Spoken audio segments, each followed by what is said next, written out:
নমস্কাৰ আপোনালোক সকলোকে মোৰ আন এটা ভিডিঅ'লৈ পুনৰবাৰ স্বাগতম জনাইছোঁ।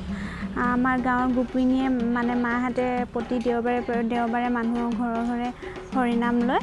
আজি আমাৰ ঘৰত হৰিনাম ল'বলৈ আহিছে। যিহেতু মাইকী মানুহ সেইকাৰণে প্ৰতিটো বাৰতে হৰিনাম ল'বলৈ আহিব নোৱাৰে, ঘৰতো কাম থাকে। সেইকাৰণে দেওবাৰ দিনটোতে সকলো গোপিনীয়ে হৰিনাম লয়।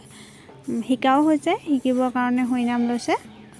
আজি আমাৰ ঘৰত লৈছে, সেইকাৰণে ভাবিলোঁ আমাৰ গাঁৱৰ গোপিনীয়েনো কেনেকৈ হৰিনাম লয় আপোনালোককো দেখুৱাওঁ।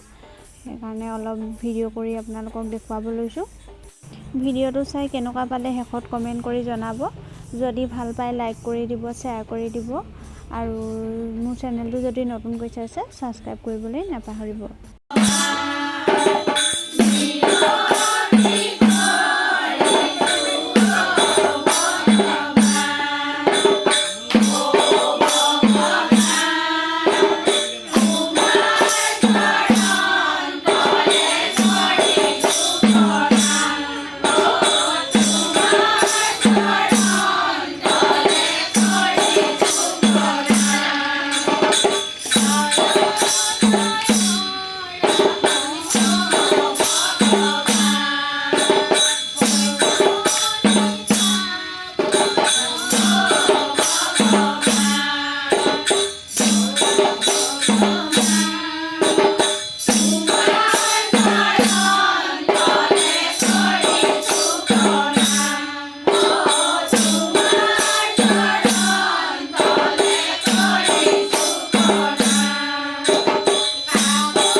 আজিৰ ভিডিঅ'টো ইমানতে সামৰিছোঁ। ভিডিঅ'টো চাই কেনেকুৱা পালে কমেণ্ট কৰি জনাব। আকৌ এটা নতুন ভিডিঅ'ৰ সৈতে লগ পোৱাৰ আশাৰে আজিলৈ বিদায়।